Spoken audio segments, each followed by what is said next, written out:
అలుపేయరుగక సమరం సాగించు మా యువతరం అలుపేయరుగక సమరం సాగించు మా యువతరం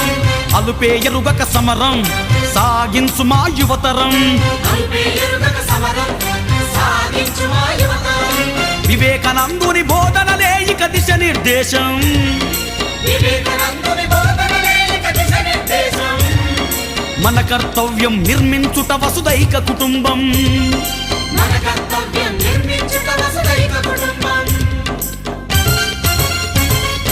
అలుపేయరుగక సమరం సాగించు మా యువతరం అలుపేయరుగక సమరం సాగించు మా